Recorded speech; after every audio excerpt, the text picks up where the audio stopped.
Greetings, Quester, and welcome to the Meddlesome Meeples. Grab an ale, sheathe your axe, and join us fireside. Here's your host, Matt Williams, with Richard and Heather. Hello, and welcome to episode 14 of the Meddlesome Meeples. I'm Matt. I'm Richard. I'm Heather. So, this week we are going into darkness. Yeah, This not just week- darkness, massive. And it's all about the bad guys this week, isn't it? We're going to be talking Yeah. about dungeon crawlers. We're going to be talking about massive darkness in games. What other game are we going to be talking about, Richard? One called Dark, Darker, Darkest. So it doesn't get any lighter, basically. Yes. Yep. We're going to be talking about... And actually, this week, Heather's going to be joining us for those discussions on games. I have such vital input. We're also going to be talking about a Tiny Meeple's Big Talk. This time, it is the Galactic Empire in a war with the Imperium of Man from the Warhammer 40k universe. Richard's going to be talking about one of his recent reads. Yes, that is Gateway by Frederick Pohl. That's right. And Heather and I will be presenting the Bard's Corner. And this week, we're going to be talking about amongst a few different albums, including Hal in the Club and Dirty Thrills. But also, at the end of this episode, tune back for join us for a special interview with Martina Edoff, often referred to as the Nordic Queen of Rock. She's got her new album, We Will Align, coming out next month on the 22nd of September through AOR Heaven. So we had an interview, we had a chat. The Bard Corner has an actual bard this time. Yes. That's quite nice. Yeah, rather than just being able to talk about albums. Yeah, that's great. Yeah, so we'll be presenting the news as usual, and then at the end of the show, we'll be including that interview with Martina. So, what's everybody been up to this week? Well, I was watching Attack on Titan this week. I was just telling you about that before, how freaky the Titans were. I mean, most people have probably, if they're This into is anime... the anime, isn't it? Yeah, Not the yeah. live action. A lot of people have probably seen it, but I mean, I've just kind of been catching up a bit, and yeah, it's just the characters are a bit over the top, but the creepiness of the giants is just, it's weird because they look like such normal people, and yet they're going around being 40 feet tall and eating people, and it just creeps me out a lot. So Yeah, but the creepiest thing, isn't it? Not that they need to do that for food. Yeah, They that's just the other like thing. the taste. Yeah, they don't get any sustenance from it. They just like eating people, and after they've got full, they just chuck them all up again. Oh, It is gross. oh that is gross. Yeah, so even for an anime, that's pretty weird. I mean, I don't agree with their eating habits, but I will defend to the death their right to chomp. Yeah, you like to defend people's right to eat what they want, don't you? Who they want. Yeah, who they want. Yeah, as well.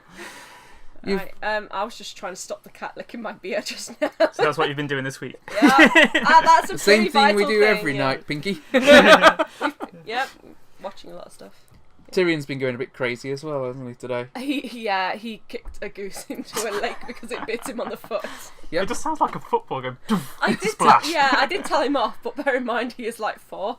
It's 4. It's big for 4. Yeah. But yeah, a goose bit him Yeah, and it provoked him, didn't by it? the lake, and he just sort of reflex. reflectively kicked him into the lake. He But was told off, but to be fair, he was bit. it was self-defense. But the goose was fine. There was no Oh, yeah, there was it no was geese fine, yeah. harmed in the making of this anecdote. He was absolutely fine. I mean, I didn't really stay around long enough. I just left it. Nature is wise. Yeah, but we are not. What you've been doing, Matt? What have I been doing? I've been catching up with some SG1. I've been doing spending some time with the family. I've been doing some writing and taking care of things for the Meddlesome Meeples. Really, Taking care of business. taking care of business. And yeah, it's been good. It's been a busy week. We've got a lot going on. I've been looking at a few different Kickstarters, deciding what I want to back, and then thinking I haven't got the money to back this. So these are going to be Kickstarters. I mean, if you get them, that we'll be talking about like next year when they arrive. Yeah. Well, not all of them. I mean, some of them aren't. They're not all games related. There was one I saw on Kickstarter called the Cubio. It's like CUBIIO, and that looked absolutely amazing. But it's like a laser engraver. It's like this little cube you get, and you can you upload different designs into it on an SD card, and it engraves things, and it can engrave anything really. So you pretty you cool. can engrave like You can put like little laser grid patterns on your toast if you want, or you can engrave something onto a chair. You can use it with all sorts of wood A and much needed wood and device metal. for every day. Yeah. Make your own We're games not- components. You can be sponsored by it, which we haven't been.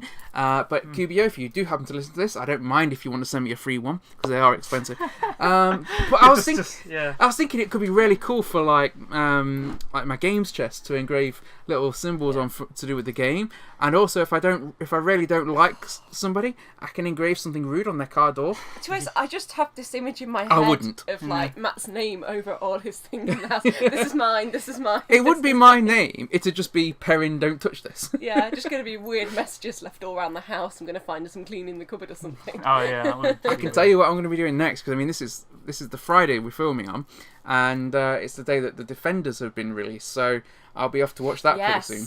Yeah. Oh yeah, I've watched one of them so far, and I quite enjoyed it. What's been funny as well, It's been good. I was saying to you earlier, didn't know what happened with Game of Thrones this week. The fact that HBO an Nordic got released too early. HBO and it wasn't actually happened. I was like, spoilers. Quick, blow it all before everybody else sees it. and there's no spoilers here. But for HBO Spain and HBO Nordic, they had this incident where for some reason somebody uploaded the upcoming episode onto pay-per-view. Some reason. Well, who knows why they did it? It certainly wasn't to create, a media frenzy. But they uploaded this week's coming episode onto those channels. So then people have seen it, and people ripped it and put it on torrent sites. And it's been really funny watching all the different news outlets and things all of a sudden make loads of predictions about the next episode. It's suddenly so insightful. Yeah, suddenly so insightful about what might happen, and completely pretending that they haven't watched it. I hope it turns out to be a fake episode that you're dead just to throw everybody off. So, yeah. But there we go. So, with no further ado, and with even less bang, let's get on with the show.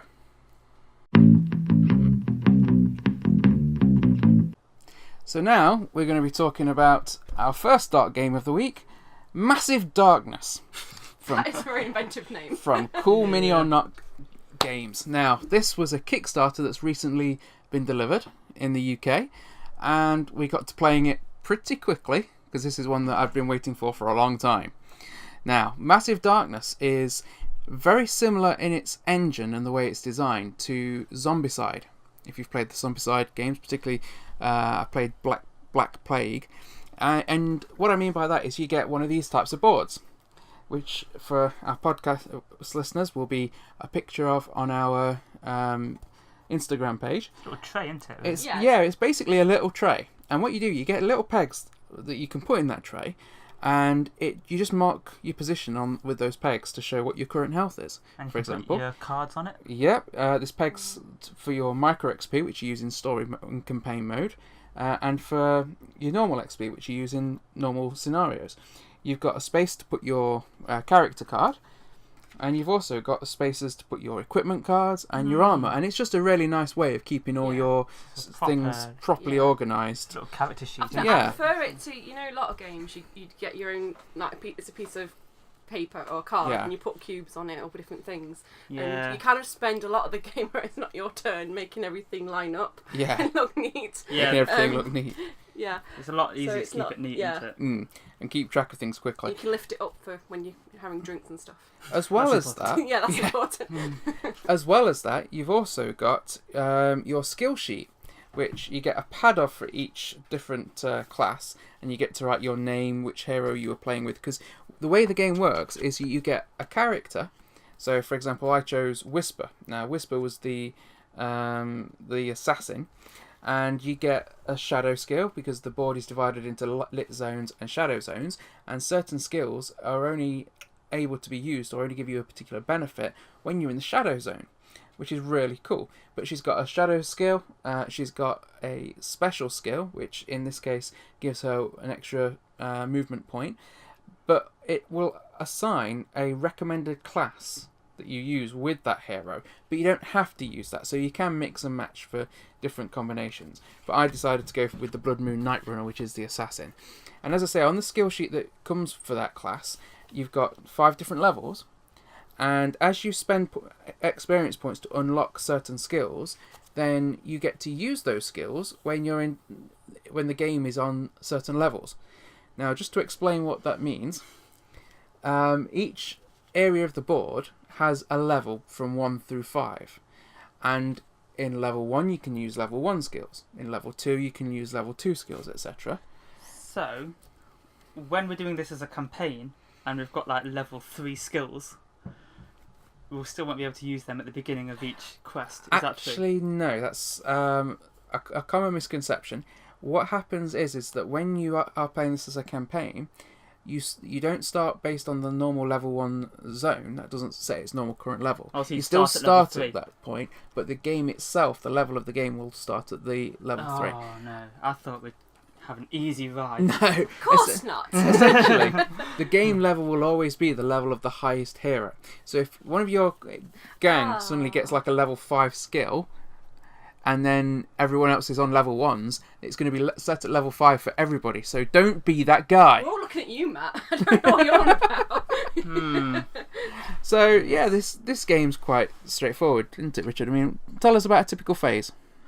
Okay, so what happens is, let me just have this sheet here. Now, what we do is we have our hero phase, first of all, where the first character who's got the first character token will kind of have their go. They get to spend their 3 action points in whatever way they want.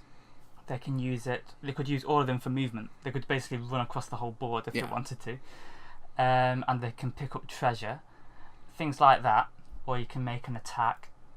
But once you've used those 3, then it goes on to like an enemy reaction phase.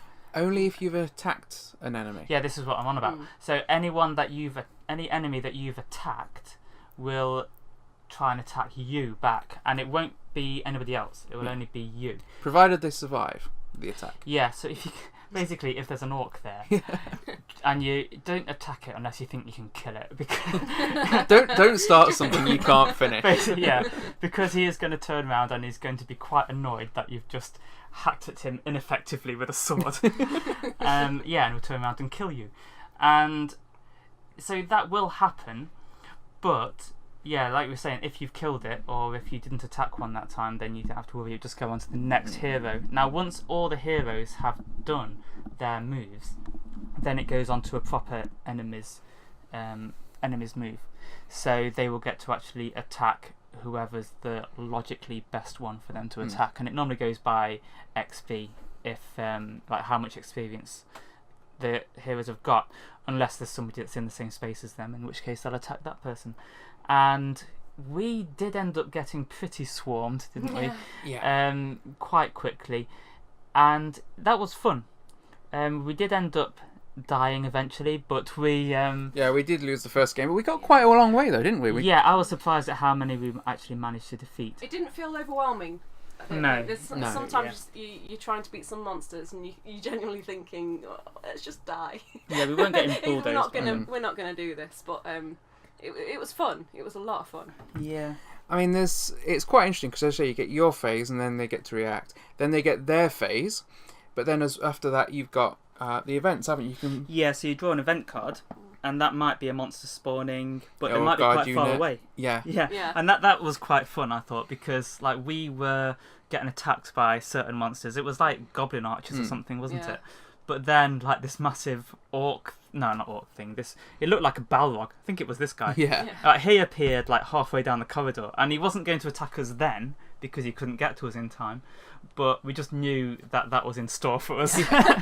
Also, we had this like Medusa type mermaid creature moving around the board that was carrying 8 blades as well, and that was pretty cool. But yeah, I mean, when we with the event phase, you draw an event card, and it might tell you to draw a lesser or greater roaming monster that's going to be moving around the board. It might tell you to draw a guard unit that's going to be moving around the board. But generally, apart from that, the way that enemies would appear on the board is that you'll have doors that lead into different rooms, different chambers, and as you open a door, you draw a door card, and it'll tell you which sections of that room to put treasure in, which ones to put a guard in. It might be an ambush that appears where you're already standing, or there might be guards in the room.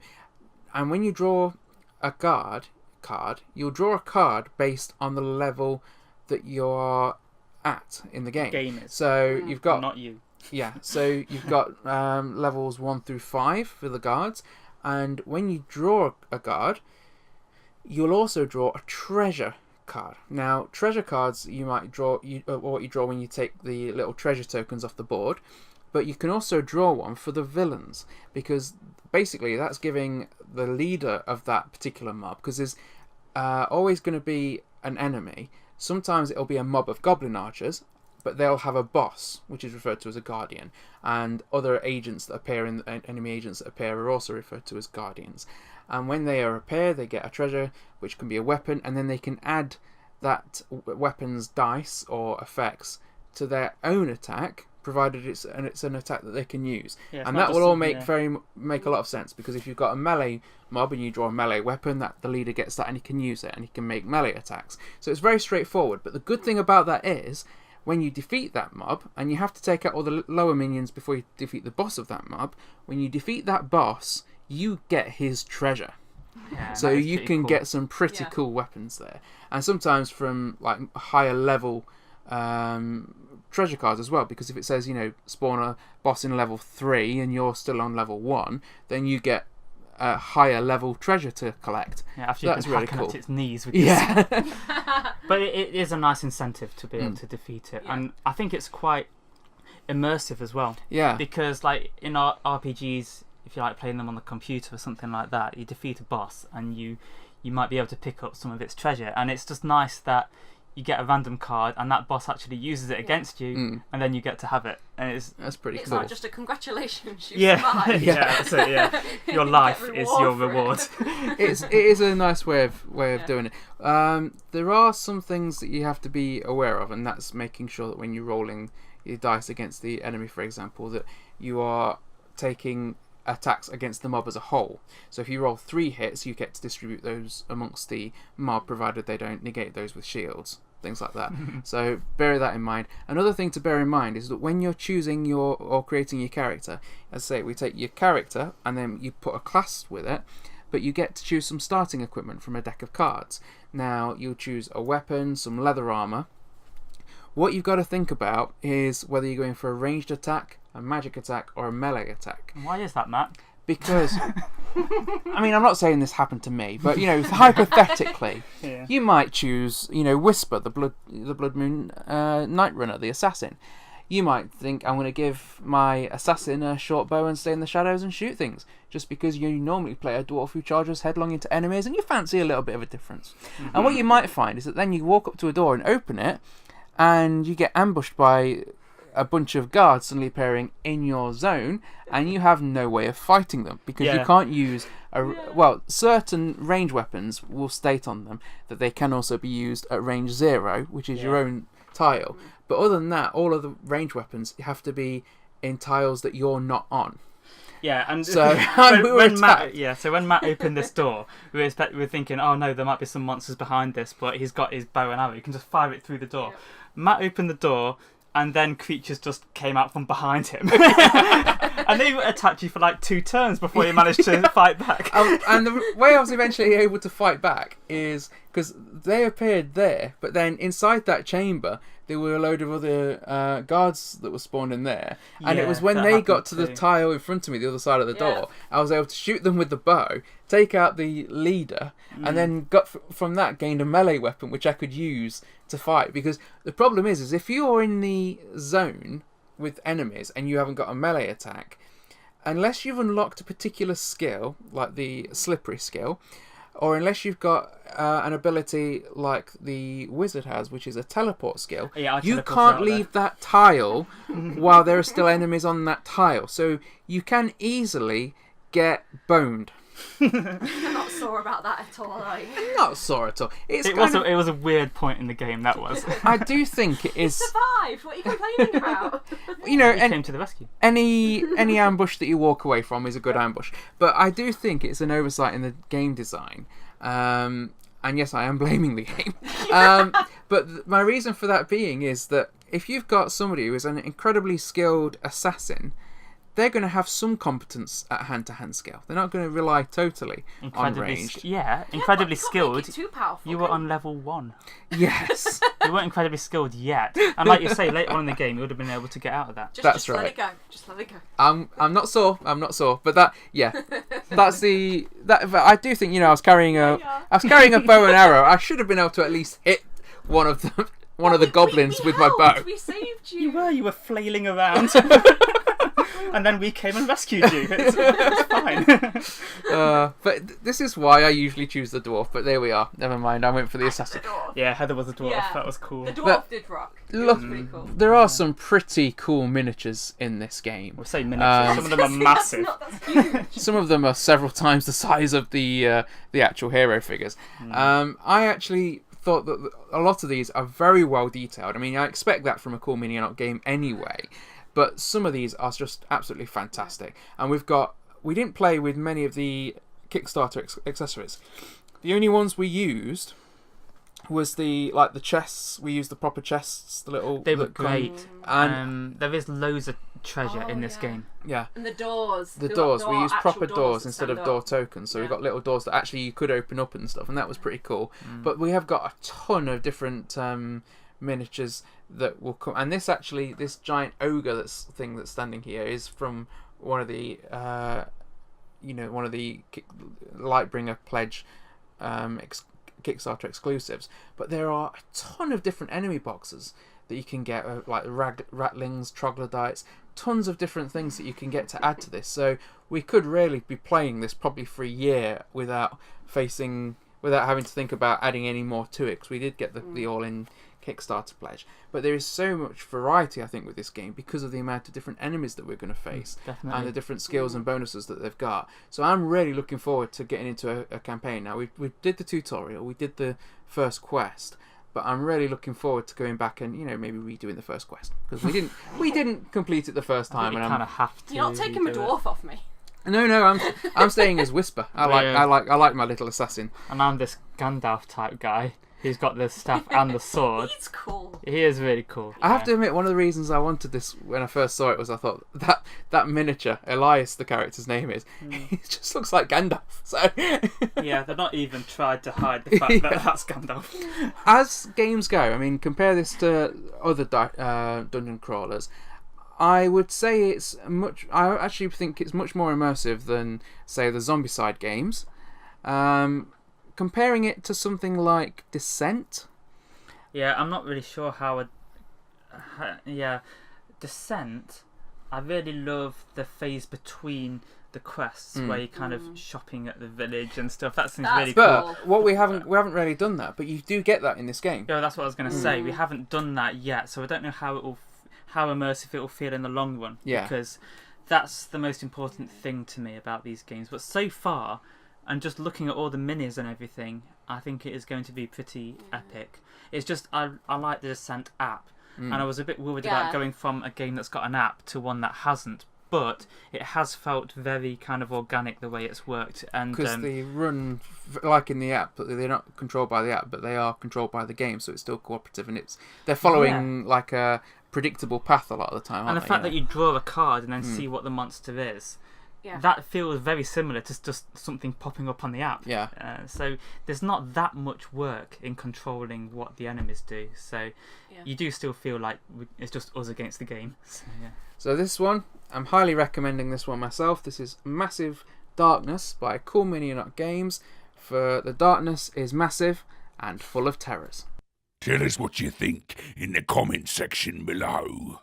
Don't forget to subscribe. Lock your doors, bar your windows, and get a spare change of pants at the ready. It's time for something scary now. So on this episode of the Quest Report, we're going to be talking about Dark, Darker, Darkest from Queen Games. Yes. This is one that I got from the expo, and it was actually second hand, and actually managed to get the Kickstarter edition. And so somebody had obviously backed it on Kickstarter, And you're looking very nervous there, Richard. Are you worried about these creeping up. zombies? Yeah, well, we're talking about zombies, and there's just something moving. It's moving. And it's getting a little bit. I'm getting a little bit worried here. But anyway, That's okay. While they're eating you, I'm going to be out that door. okay. Yeah, so we've got a few extra components with it being the Kickstarter edition, and the name Dark, Darker, Darkest refers to the 3 difficulty levels that there are in this game. We played it on Dark difficulty. And it killed us. Yeah. So, yeah, Slowly it killed us. Yeah, well, we didn't do too bad. So, yeah, it is actually a cooperative game. And it was similar to... It was a nice change, I thought, just for a while, from Mansions of Madness, just because it was a little bit different.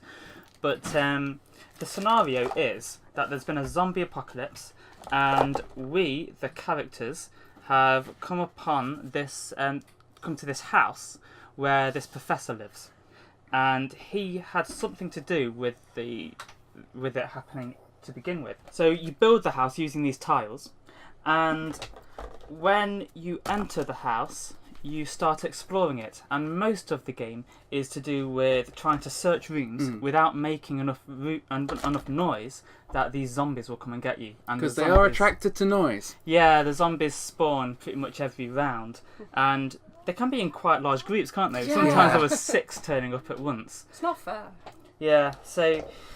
Yeah, when you are searching, you will kind of find equipment, and that can help you not only in your actual struggle against the zombies, but it also helps you with the main objective, which is to get into the main laboratory of the house. Once you have collected certain types of equipment, each one will have a little symbol on it, and depending on what you have, you can open other locks in the house, and once you have enough of these code chips, you can put them on these circles in a way that will kind of match the tokens you've already put up here, and that will open the door. For our podcast listeners, we'll put a picture of that onto our Instagram page so you can see what we mean. It's the board with the 7 little circles at the top and 3 large circles at the bottom, and it's the 7 little ones at the top that you've got to obtain, isn't it? And it's the 3 larger ones where you put your tokens on to show what you've collected to unlock those. Yeah, so you can collect as many of these little tokens as you need. There will be a specific combination of 3 that will unlock the door, but that's not to say that other combinations won't work. Yeah. So you don't need to go absolutely everywhere in the house and find them all. Now, there are zombies, obviously, in this game. With having the Kickstarter, there are a few expansions with it that we have. So there are a few other types of enemies, which are basically monsters that are a bit harder to defeat. A lot of them are the Professor's family, which have turned into more severe versions. The Professor's daughter's one of them, isn't she? Yeah, and the Professor himself, Professor Mortimer, I think it is. And also there is a zombie dog, which is pretty scary. And that one, it takes quite a lot to kill it. Basically, it has a few different body parts that you shoot to try and kill it. The other thing, apart from zombies, that is a threat in this game is also fire. Yeah. And now, we're used to fire in Mansions of Madness, but that is kind of a sometimes thing in Mansions, isn't it? With this, it seems to be happening all the time. There's always more fire going. It was unfortunate that it started quite early when we played it. It doesn't it's necessarily determined by a dice roll, isn't it? Yeah. There's like a hazard dice, isn't there? That's got all these different terrifying symbols on it. Like a skull or directional patterns. There's like a fire bird thing that was the creature. If we'd rolled that, then one of the baddies would come out. That didn't actually happen, but we did roll the fire quite early on. Now, if that hadn't happened, once we got about halfway through the game, because there's a darkness track that tracks the game, and it goes up to level 5. Once it gets to level 3, if there's not a fire, then a fire will break out. Yeah. So, I mean, we could have only spent half the game without one anyway. Now, the character that I chose was the fireman anyway. So he did have a few skills that helped to put out the fire. It was a lot easier for him to be able to put out fire. My character was like the mafia gangster, wasn't he? Yes, he Jack. was. He had the handgun, and he had like some skills to do with that. I had a free attack that you started off with, and then as I was which I don't have to spend an action point, because most of the things that you do in the game you're going to be spending an action point on. So you have your little player board, you have little cubes, and you just move them across to show that you've spent a cube to do an action. Now, one of those actions might be to move from one tile to another tile. It might be that you spend those actions to do a search of your own tile, which you do by rolling a couple of dice and seeing what the results you get. You can spend those action points to put out a fire. You can spend them to attack zombies. Now, when you spend them to make an attack of zombies, you roll however many dice you get for that particular attack. So if it's a handgun, it'll tell you how many dice to roll, etc. And then you just remove however many successes you get on that dice roll. That's how many zombies you attack. So it's not just one attack on one zombie. It can be multiple zombies. And so they appear in groups, but you attack them in groups as well. So, and when I upgraded some of my character's skills, because you get some little skills that you can buy at the bottom through experience points, and experience points are typically obtained by taking out zombies, I then spent those on things to improve my character's aim or to give me an extra dice to roll, and that also meant I could then do better against the zombies. So that was nice. Yeah, so you have these boards that are like the character sheets, don't you? And what you were just talking about, you kind of keep track on it on there, and I liked that aspect of it. It felt shows a bit your more health RPG-like. and everything as well, doesn't it? When you're on there. Yeah, you have these little cubes that you send across. So, we had quite a lot of health, didn't we? So we didn't actually lose on health. No. We lost on time, basically, didn't we? We ran out of time. Yeah. So it seems like it is a very hard game, but I quite like that because I feel like we could play it another time on the same difficulty level and just try and do it this time. Yeah. I have to admit, for me, when we played it, I felt like it was quite a fun dice chucker. I do think there are probably better dice chuckers out there. Yeah. But I do generally like zombie games, and what was quite spooky about this as well. When we were playing this, the power went out in the house. Yeah, that did help actually. That really helped set a bit of a mood for it, so that was pretty cool. I mean, what wasn't so cool was that the power had gone out because one of my kids had flooded the bathroom and there was water pouring through the kitchen ceiling. That was not so cool. But that was a problem for after the game. That was, we still managed to finish the game, albeit in a lot of darkness. But it was quite a good ambience, and I thought it was a very simple game to play. So I can imagine. In the end, it was, once we'd got past learning the rules. Yeah, I think once you, if a player knows how to play this, they can teach this game very, very quickly. And I think this would be an excellent one if you had like nephews or something like that. I can imagine if I'd got this game when I got to play this game when I was 15, I would have been absolutely raving about it. It would have been the best thing in the world. Actually, thinking about it, it would seem so cool. And I mean, I loved it because my character was just basically wandering around taking out tons of zombies for most of the game. Yeah, you were definitely the fighter out of the group. And you were getting to places that maybe we couldn't because you could get through the fire. Yeah, I could walk through the fire because I had skills in dealing with fire. So, So I definitely enjoyed this. I would happily play this again. But I do think that it'll be interesting to see what happens at the higher difficulty levels. And also adding a few of the things that we have in the expansions, that's it. Because we never got to see what the creature did. No, the creature didn't really come out in our game. But, I felt I was having to concentrate quite a lot because I was the one that had kind of read the rules and was trying to teach it. I mean, you said it was quite easy to teach, but I think it is now that I've done it. But, yeah, the first I suppose time, anything when you're first looking at a rule book and thinking, okay, I've got to learn this, I've got to teach this, it's always going to seem more complicated than it probably is. But that's because a lot of the time with games, I mean, for me personally, I can read a rule book, but it's when I've got all the components in front of me that I really sort of get to understand it and get to grips with it. Yeah, that's when you get to actually know what you're doing, really.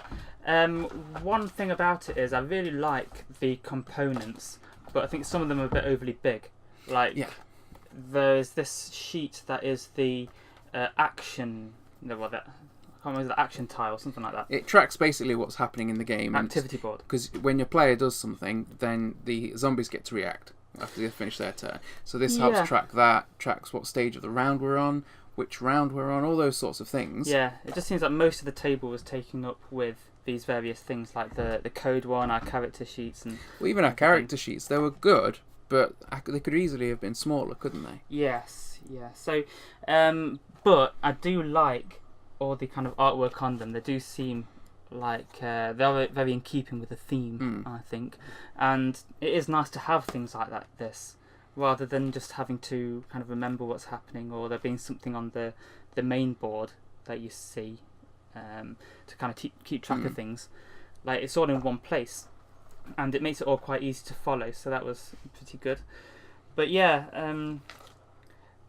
I had some of these extra things within the Kickstarter, like some nicer dice for the enemies dice. Got these like marbly, those see-through dice. Those were really nice. I love the marbled effect on dice. Yeah, or frosted effect on, not in this game, but in general. Yeah, that's it. Yeah, so there was that. Also in the expansions, there are some different minis. So I mean, the minis are quite simple and quite small, but in the expansions there are some that are red, and there are also some that are kind of see-through, and they look pretty cool. And these are for like different types of enemies, and I'd just be interested to see kind of what the different scenarios play like. One thing that I was a little bit disappointed with about this game is that it's always the same scenario. Yeah. So I feel like if we had completed it that time, we wouldn't so much feel like having another go. Whereas, other games like in Mansions, we can always try a different scenario. Whereas this is always going to be us going into the professor's house to try and find a cure to the zombie virus. We're just going to tweak the difficulty, add more monsters. Yeah. There is an expansion that has helipads on it as well. That seems pretty cool. But yeah, it would be the same story. But like you were saying, like for if young people were playing it, I think they'd find it pretty amazing. I did enjoy this game, and I think it would be interesting to play it again, because I just love playing cooperative games. I think we work quite well together as a team. I did like it, but and again, when we played it, I was kind of a bit more tired than usual, so I struggled to understand the rules a little bit. So I do want to play it again. I think it's something that I'd like to kind of get into a little bit more. A bit like Mansions. When we first started Mansions, I struggled a little bit to understand what I was doing on what turn, but kind of really got into that in the end. So I would like to play it again. Yeah, okay. Another power cut. Yeah, and I like the dice. The dice are pretty. The dice are very nice in this game. I think we're going to paint the minis at some point as well, aren't we? Well, we're going to paint all the minis in the world at some point. So yeah. So there we are. That's our thoughts on Darker Darkest. We all want to try it again. We all want to play it again. We're all a little bit unsure about the long-term replayability of the game, because it's, as we were saying, it's the one scenario. But we're going to give it a try. And nothing lasts forever, so. The Meddlesome Meeples present music news and reviews. Hi everyone, and welcome to the Bard's Corner. Okay, so to start us off, we're going to mention a bit of tour information for the UK. Now, this is with regards to Jethro Tull. It's their 50th anniversary in 2018. Been around a long time. Oh, I was going to go, they're old, but I thought I'd be nice. Yeah. So for their 50th anniversary, they've announced that they're going to be doing 8 gigs it stands at present. They're going to be doing a tour in the UK in April. Yep. Now, those dates range between the 3rd of April to the 17th of April. So if you want to find out more about that, then be sure to check out their website, or check back with paradiserock.co.uk. On to other album news now. Now, first off, Emmy Award winner and legendary AOR singer Stan Bush is releasing his 13th studio album this September. That's Change the World. It's going to be out on the 22nd of September, and that's going to be out through LA Records, Cargo Records, combined release. Cool. So be sure to check that one out. We'll hopefully be bringing you a review of that one in due course.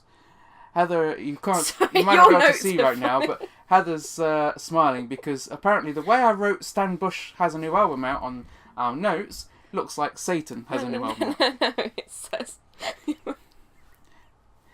Also, she's quite amused by the title of the next album, which we'll come to now. So, sorry. Autograph. I'm juvenile today. Again, another very well-known, reputable band, Autograph. Hard rockers. They've signed with the EMP label group. Yep. That means they're bringing out their new album on October the 6th. That's going to be also released as a limited edition vinyl in November. That album is entitled Get Off Your Ass. And yes, it's had Heather cracking up. Well, no, it's just that on your notes, I didn't see the get off bit, so it just says your ass will be out October the 6th. My ass is out all year round, not just on October. No, I'm sorry. Okay, let's move forward. Italian synth metalers Secret Rule. Now, they've signed with Pride and Joy Records. They're going to be releasing their album The Key to the World on November the 10th. And they're also going to be playing in the UK in March. Now, they are a female-fronted symphonic metal band. Cool. This is their third album. Their previous album, Machinations, was very well received. So we're going to be looking forward to hearing more about that in due course. Yep. Finally, on this section of the Bard's Corner, Every Mother's Nightmare are back with a new album called Grind. Yep. That's going to be out on... there's just been attacked by a dragon.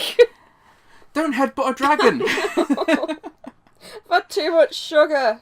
Every Mother's Nightmare are releasing Grind. That's going to be out on October the 6th.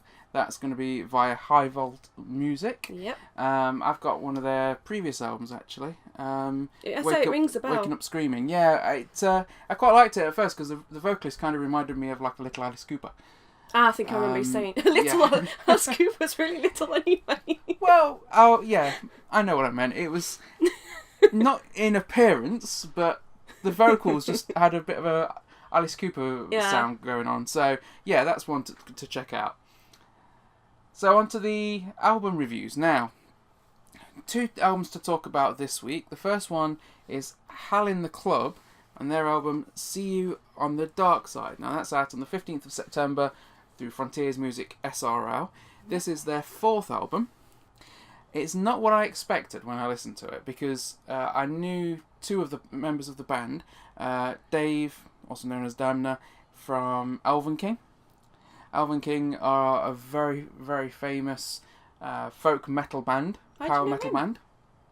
Well, I know of him. I was like, I'm sure. We're not drinking buddies, but I know who that's he other is. people. You know, and I know his career. I was like, you kept that one quiet for 10 years. So, Elven King are a band that I actually quite like, but then if you've seen our previous episode of the Bard's Corner, you'll know I like folk metal when it's not just a screamy, growly sound to it, but the actual music of folk metal I absolutely love. Get enough of that at home. Yeah, there's plenty of screaming and shouting in the home environment. So, Dave, as we say, from Elven King, is the vocalist for Hal in the Club. Also, on bass is Andrea Barato, who is the bassist for Italian prog metal band Secret Sphere. So I was expecting this to be quite a heavy album, but it's not heavy. It's hard rock, melodic rock. I would probably describe this as melodic rock on steroids. It's very fast, very powerful. There's some really good rhythms on this album. My favourite song on here is a song called A Melody, A Memory. Very catchy, but all through the album it's filled with catchy songs with great hooks. There's one song in there in particular as well, Houston, We've Got No Money. It's got a really good rhythm to it. Really good names to stuff this week. Yeah, well... Either that or I'm just really easily amused today. Yeah. The first single from the album's called We're on Fire. That's a very catchy, upbeat, up-tempo song. As regards this album, I'd say if you like Motley Crue, if you like Nasty Idols, if you like Def Leppard, if you like Crazy Licks, then this is definitely an album that you're going to want to check out. There is quite a lot of really good songs on there. I mean, I also really like The Misfit, Crowded Room, Phantom Punch. This is an album that I could definitely see myself going back to and listening to again and again. It's a very solid 8 out of 10. Cool. For me. Now, the second album we want to talk about is Dirty Thrills, Heavy Living. Now, this is one I've been listening... This is probably the last album I actually listened to. It's a good album. It's kind of like classic rock, but with a modern sound to it. But more on the classic rock side. Yeah. It's very much in that vein. I would say if you like Bad Company, if you like Inglorious, if you like Rival Sons, if you like Led Zeppelin... if you like Queens of the Stone Age, this is going to be an album you want to check out. There's a couple of highlights on there, I thought, for myself. There's No Resolve. The Brave, Drunk Words, and I'll Be With You, all good songs. I have to admit, this isn't an album that I can imagine myself getting out regularly, but it is an album I would listen to again. It's, as I say, it's classic rock with a modern edge, but there's also quite a strong bluesy element to it. It's got quite a strong southern rock feel to it it's at just times. personal preference, isn't it? It's not personal really preference. your It's thing. not the kind of album that I could see myself getting out and putting on a regular basis, but I did enjoy the album. Yeah. And there are songs on the album that I would want to listen to again down the line. And I would say if you like to listen to classic rock, which I do like classic rock. It's not something I tend to listen to as much as I do other genres. You've kind of changed over time, because you used to be a little bit like that when I first met you.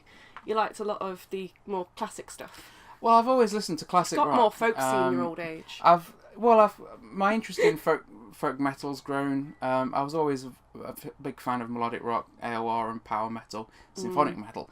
But I also listened to probably more classic rock when I was younger than I do now. But I still like classic rock. It's just there's only so many albums you can listen to in a day, So this is an album that I would recommend definitely if you like any of those bands we've talked about. If you like classic rock, it is a good album. I'm giving this one a 7 out of 10. Yay! It's a very solid. There isn't, when you're listening to it, there's not a bad track on there. Yeah. Just nothing really stands out, kind of thing. Yeah, interestingly, the lead singer of this, his father used to be the lead singer of the Moody Blues.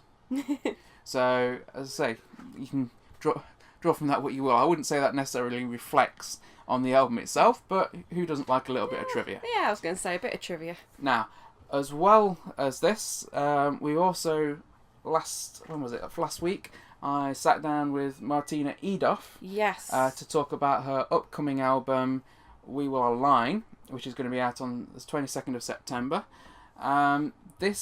That album, as we've said before in our last episode, is a fantastic album, so be sure to check out that interview, and it'll be at the end of the episode 14 of the Meddlesome Meeples.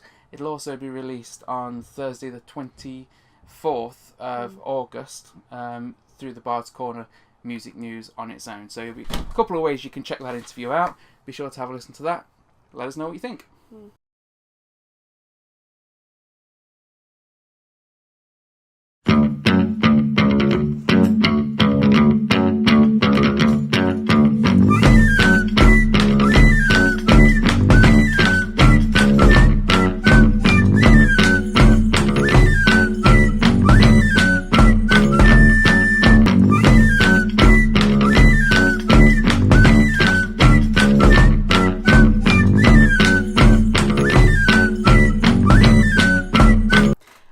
Welcome to this episode of Tiny Meeples Big Talk. So today we did discuss in a previous episode how we thought a battle between a normal Imperial Star Destroyer from Star Wars and the USS Enterprise from Star Trek would go. Yeah, we were a bit strict with ourselves then. We limited it just to the ship versus the ship. Yeah. But we're tired of being so restrained. Yep, today it's unrelenting chaos. Do you see what I did there? Some people will. Some people will. I don't get it. Okay. So today our topic is, rather than a single ship-on-ship action, which actually sounds a bit wrong when I say it like that, a single ship-to-ship combat, we're going to instead discuss what would happen if the Galactic Empire from Star Wars, so the Stormtroopers, all of the Imperial fleet, Darth Vader and the Emperor himself, were to begin a war with the Imperium of Man. Now, for those unfamiliar with the Imperium of Man, that is the human empire from Warhammer 40k. Yes. And we're going to look at this in a few different aspects, really, that's going to come to light, I think. First off, we're going to be looking at what would happen with space battles. We're going to look at the infantry battles, a war of attrition, and also I think it's very important that we discuss the effect of the Sith and Darth Vader, Darth Sidious, and the God Emperor of Mankind. You didn't specify all this when you said that we're going to be talking about it. It's just like the Empire versus the Imperium. That's the way you put it. Yeah. But now we have these 4 categories we need to do. But we won't talk about them necessarily category by category, but those are some of the things that is going to come up in this discussion. So basically, it's one galaxy versus another galaxy. Yes, in all-out war. Now, I suppose a lot of people are going to be familiar with the Galactic Empire from Star Wars, so I don't think we need to explain too much about that. But I think perhaps a lot of people won't be familiar enough with the 40k universe. So just to give you a little bit of information about that, the Imperium of Man consists of many huge populations. There are trillions and trillions of people in the Empire, huge numbers of worlds. It spans an enormous, vast distance, and the entire Empire is in a constant state of decay and warfare against non-human races like the Tyranids. The Emperor is in a state of decay. The Emperor himself is in a state of decay. I think that's really cool. And he is seen as an omnipotent, all-powerful being. He is an incredibly powerful psychic, isn't he? Yes. He has been on the Golden Throne for millennia. I was just checking some of the stuff that I'd looked up before, but yeah, he was kind of like all these priests back on Earth had decided they were going to create this being, hadn't they? So they all kind of took poison at the same time, and then all of the thousands of them got reincarnated as one guy who had such power that he could make himself immortal. And he became the emperor of this Empire of Mankind. So that's the kind of stuff they're dealing with there. And just in case you haven't picked up on this yet, we are really going to... This is really a battle of the bad guys versus the bad guys. The Empire, everyone knows, is evil, cruel dictatorship. The Imperium of Man, in some ways, they're worse. I mean, we talk about the Galactic Empire blowing up Alderaan. Well, the Empire do far greater deeds. So, first of all, let's talk about the ship-to-ship combat. Richard, what are your thoughts on that? Have you given any thought to that?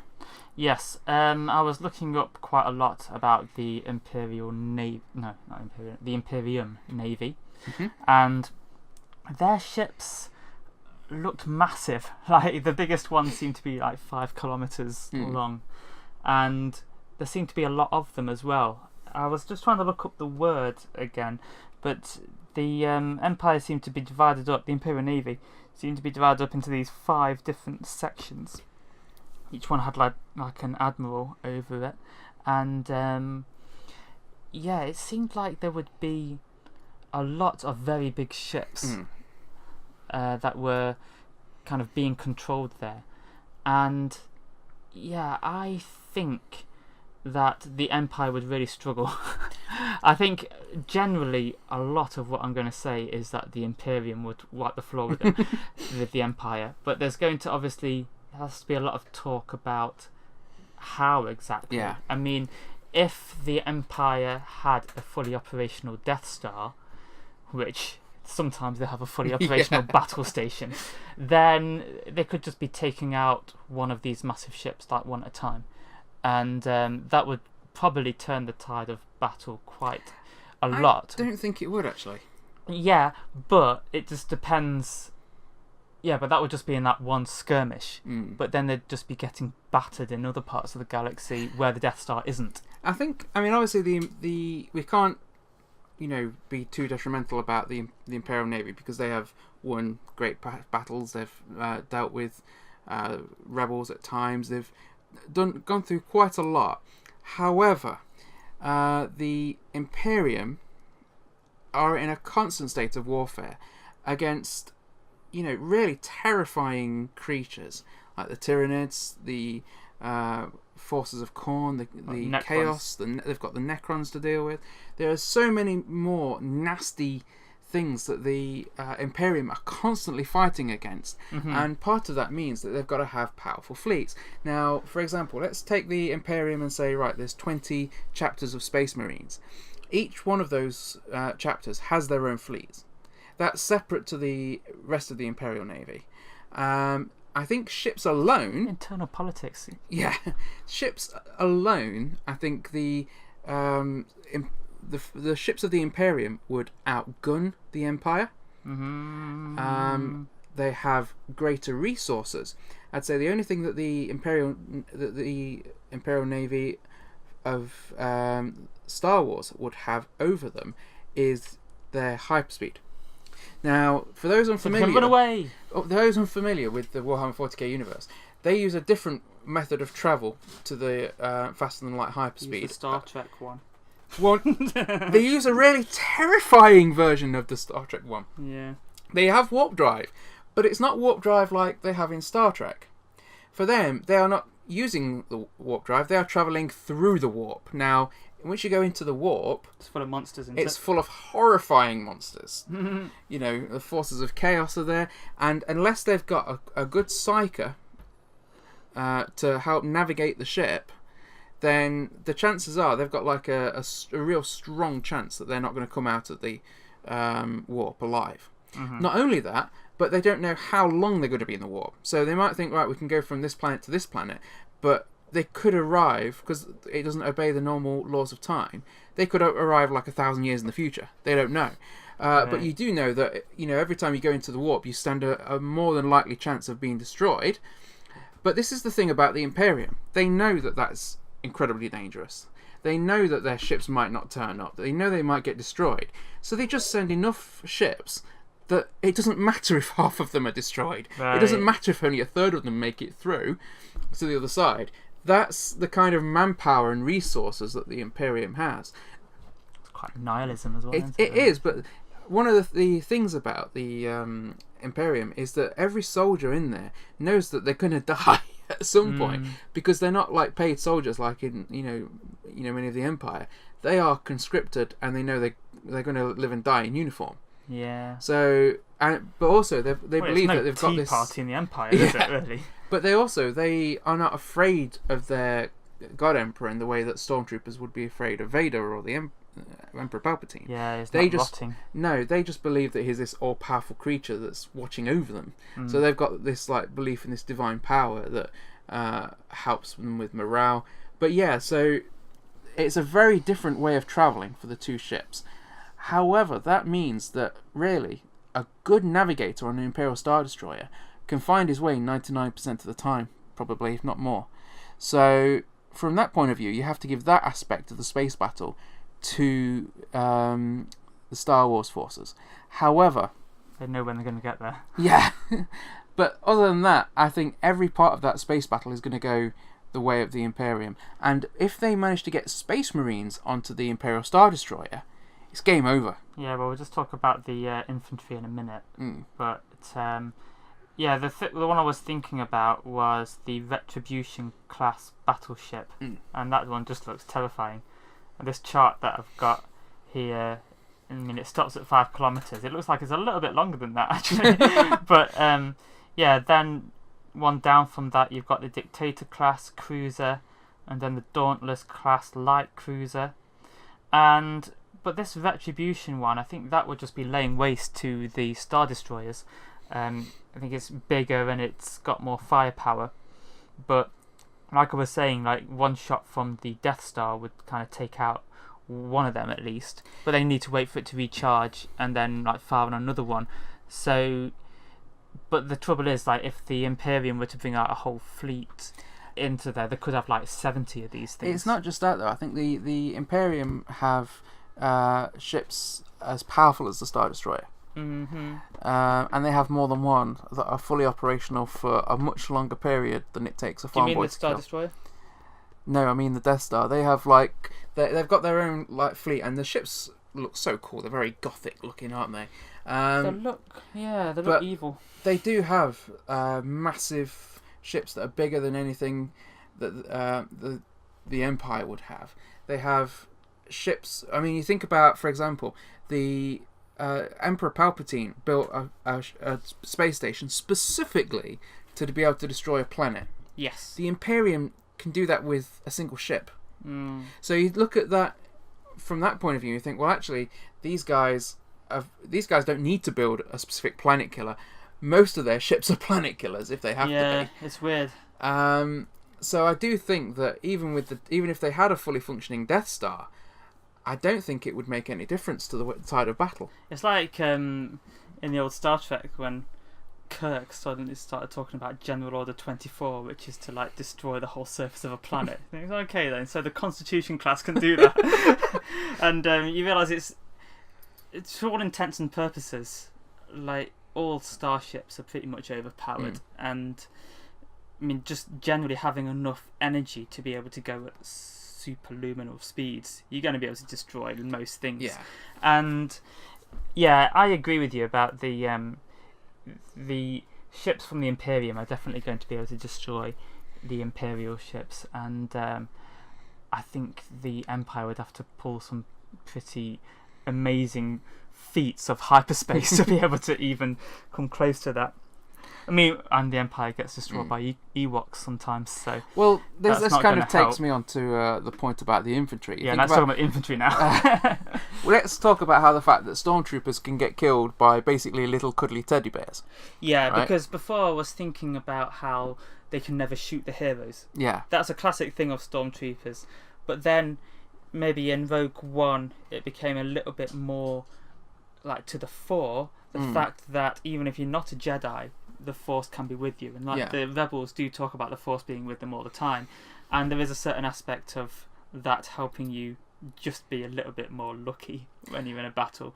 But what excuse is there for the Ewoks? Yeah. They all have the Force with them. I mean, I think obviously there's going to be a narrative element to the fact that they've got to write it so that the heroes will win. So you've got to look at that from the stormtrooper side. But then there's no heroes really, unless you're Commissar Kane, on either side in this battle. Yeah. So let's looking at just the skill on skill. What we have seen is them getting defeated by Ewoks. Yes. On the other hand, that was very demoralising to us. Yeah. On the other hand, the Warhammer forces have to deal with things like Tyranids, which are massive, gigantic, bug-like creatures that attack in swarms and just tear everything to pieces. They can tear through armor furry? and all sorts. They are not furry. They are scaly and they are terrifying. Don't look like teddy bears at all, then. They look like the kind of teddy bear you'd give a child if you really hated that child and wanted the child to have nightmares. Like your Cthulhu things. Worse than that. Do you think they would, if they met a princess, they would braid her hair for her randomly? I think they just probably put acid in her face, tear her apart, and then eat what's left. Yeah, they do use sound biomass to make more of themselves. Yeah, I think I'd rather face the Ewoks than I'd rather face the Ewoks in a battle. But the Tyranids are terrifying. Not only that, they've got the Orcs. Now, the Orcs aren't Orcs like we see in Lord of the Rings. They're these big green, massively, really incredibly strong things that walk around with incredibly powerful weapons and just want to attack and fight all the time. They remind me of those... I can't remember what they're called, but those pig guys that work in Jabba the Hutt's palace. Yeah, actually, they look kind of like that. But imagine them, but bigger, with ships. Yeah, and teleportation abilities. Oh, so they will come and attack things. Then you've got races like the Tau and the Eldar. The forces of the Imperium are used to dealing with stuff on a daily basis that would terrify probably any regiment in the 501st, for example. Yeah. As much as I love the 501st, because I love both of these franchises, but I'm just looking at it subjectively. One has to deal with something from nightmares on a daily basis, and the other one with teenagers. Yeah. Well, by the point we encounter the Empire in the original trilogy, A New Hope, Empire Strikes Back, Return of the Jedi, most of the Empire is just a policing force, aren't they? They're just policing different sectors, oppressing people, not catching Han Solo, well, occasionally boarding Han Solo. Yeah, so not finding the droids they're looking for. Gary's having a bad day. Yeah, Gary the Stormtrooper. Gary the Stormtrooper. So that's what they're used to dealing with. They're not as a particularly that effective, and maybe that's one of the reasons why we've seen so much detriment from like the original clone troopers to the later forces that you see, because they've just not kept things up. But let's just say that I think the Imperial Guard, which is the normal human type soldiers, I think they could take the stormtroopers, right? Well, just look at them. But then they've got massive armor compared. Well, no, to you're this thinking of the Space Marines. I'm thinking of like the normal sort of guy, the humans that go army guys who go around with the las guns and stuff. Yeah. They themselves could fight the stormtroopers, but as you say, some Space Marines, some Space Marines get in there. Stormtroopers have got nothing to stop them. No. And even if there was a Sith there, if the Sith met something like a librarian from a Space Marine chapter, they would just, unless they were really high powered, tear them apart. I mean, I was kind of thinking about that because I was thinking basically about a Sith versus the librarian. And I thought maybe the Sith would have an advantage because of the Force. Because it's not just about the fighting skill, is it? A lot of it to do with the Force, and you don't really see that, but it has a big effect on what you can actually do. Whereas the librarian, they can use the warp, can't they, or something like that. So I think it would be.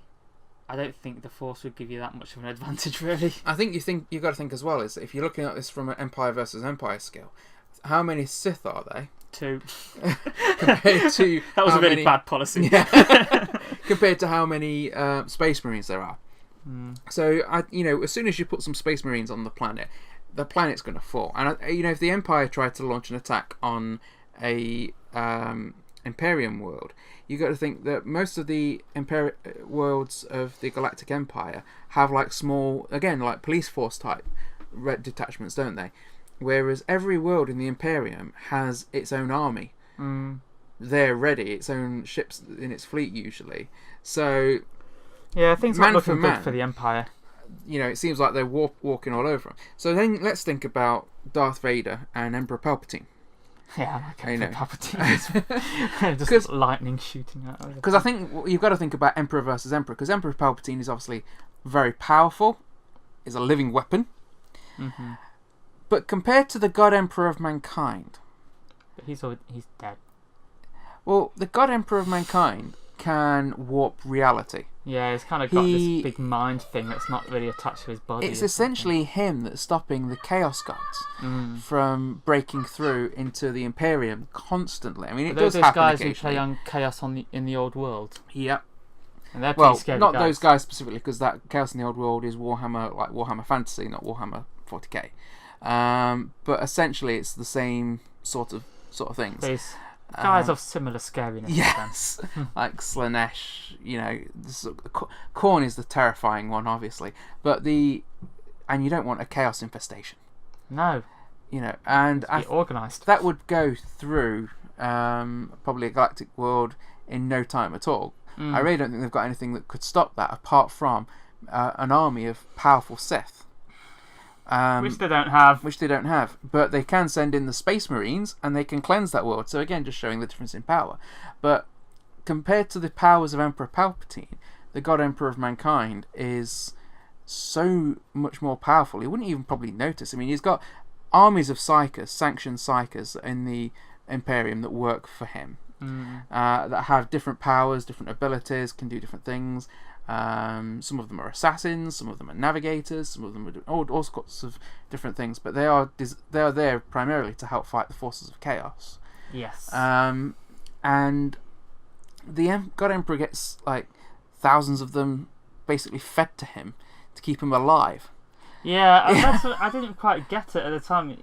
Like, he's being kept alive at the expense of like thousands of people being sacrificed. So. Yeah. So they're basically being fed to him to keep him alive. So he's more evil than the Emperor, basically. Yeah, he's much more evil than the Emperor, but he's also wields power on infinitely more powerful scale. Evil pays off. That's the message we're trying to get along here. Yeah, I mean, I have to admit, I think these are two franchises that I absolutely love, and in many ways, I love Star Wars more than I love the Imperium, more than I love 40k. But I can't deny that on almost every level that I think of, I can't see the Galactic Empire surviving. Well, luckily, they are. Even though we have just smashed them together, just in our imaginations just now, one of them is 40,000 years in the future in the Milky Way, and one of them was a long, long time ago in a galaxy far, far away. So they're separated by both time and space. Yes. So our empire is safe, I think, from the Imperium. But as I say, you got to think about this. I mean, and I'd also like to bring out the point. I was thinking about this last night. Every Star Wars film that Luke Skywalker's been in, he's had to be saved at the end. Yeah. Hasn't he? Well, he got saved by Han in the first one, didn't he? He got saved by Leia and Lando and everybody that was driving the Millennium Falcon at the end when he was hanging off the bottom of that thing. And then in the third one, he got saved by Darth Vader. And then in episode 7, I suppose, Rey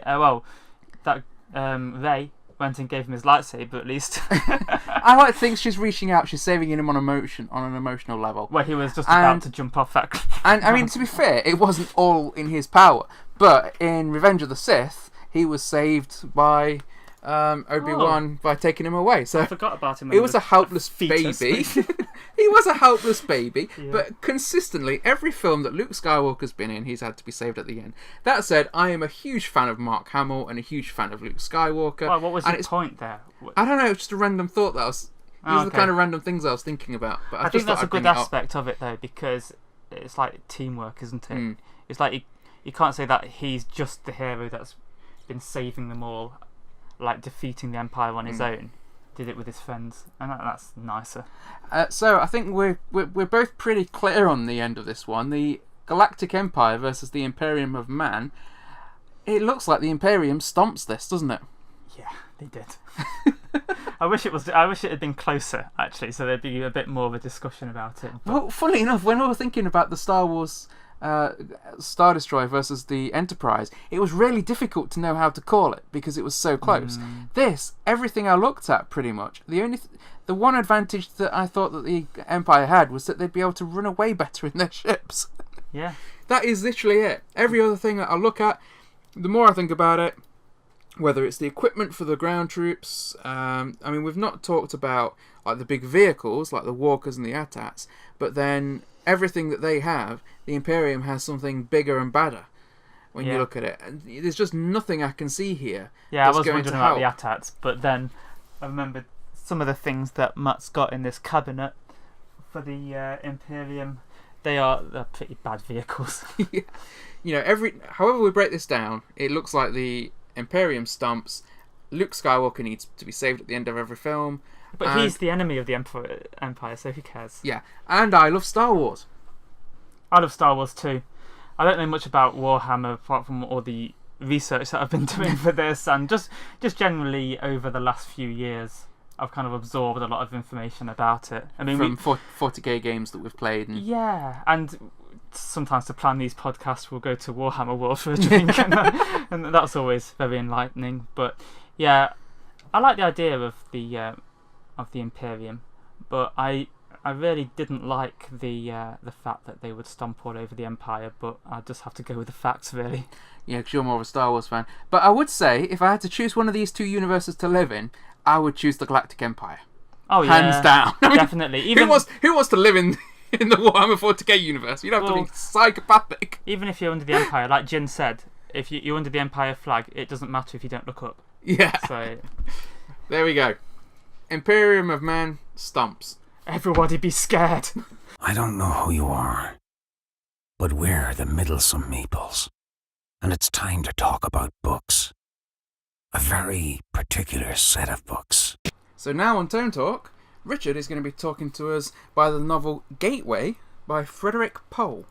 Yes, I'm going to talk about this. And the other day, Matt did ask me how dystopian is my novel for this week. Because quite frankly, I was worried about you. I mean, yeah.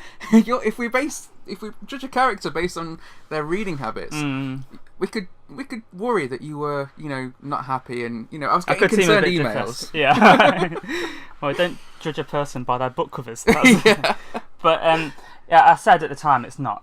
But then I remembered that Earth in this book is in a pretty bad shape. But it is set on an asteroid called Gateway. Now, when I first started reading this, I read the introduction first. It's the Sci-Fi Masterworks version, so it's got both an introduction and an afterword that just explain a bit. Is it the author himself, Frederick Pohl, who writes that introduction? No, this introduction is by Graham Slight. Okay. And it just it talks a little bit about like the context in which the book was written, This is from the 70s, this particular one, and it just mentions the fact that in most sci-fi, one of the main problems they have to overcome is faster than light travel. There needs to be some way of it either happening or kind of getting around it. Like in The Expanse, they just don't do faster than light travel, they just stay in the solar system. But if you're going to have something that's set across the galaxy, then there's got to be some way of getting around it. And this is quite a novel way of it happening, which is that humanity had found an asteroid that had over 1,000 spaceships on it, which could all travel faster than light, and they don't actually know how. They haven't been able to reverse engineer these things, but they all have kind of pre-programmed courses set in. And basically people in this book who go to Gateway are being prospectors.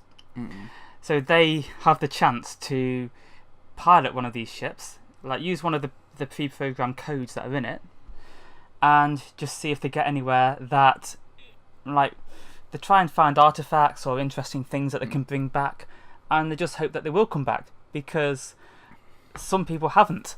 Like, some of these ships have just set off and then just not returned, and you really get a sense of basically the gamble they're taking with their lives in doing this.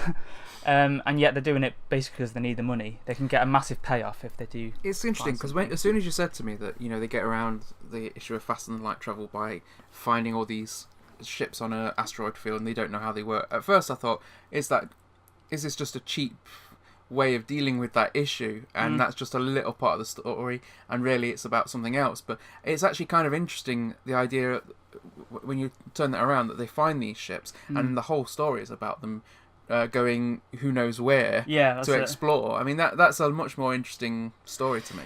Yeah, that's it. So, and a lot of it is set on Gateway, the actual asteroid itself, because there's quite a lot of the characters kind of putting off signing up for the next trip because they don't know if it's going to be their last. And it is really, a lot of it is about psychology as well. The way people will have these kind of defense mechanisms and things and kind of try and deny that they're scared. And one of the things that I found quite interesting about this is every other chapter of it is the main character talking to his psychiatrist. And that really brings the psychology. It's actually kind of set after the events, and he's relating the events, is that right? Yes, yeah, for the most part, yeah. You kind of get an idea of where the story is going to go, because the main character, he's actually called Robinette. It's a man who's called Robinette Broadhead, and it starts with him talking to his psychiatrist about the fact that he has a woman's name. I mean, Robin can be either male or female. Yeah, but Robinette. Yeah. Robinette is definitely a woman's name. Yeah, everybody just calls him Bob, and it's got this android to marry you, Bob. yeah, actually, it reminds me of that. Sorry, that was for anyone that doesn't know, that's a reference to season 2 of Blackadder. Well, Blackadder 2, yeah. It's Siegfried von Schrink is the name that he's given his android psychiatrist. He's not called that. That's a pretty heavy name, isn't it? It is, yeah. You definitely know what his job is if you got that name, yeah. But it's got him asking him, why do you care if some people think it's a girl's name, Bob? And he's like, I don't. It's like, then why do you keep bringing it up?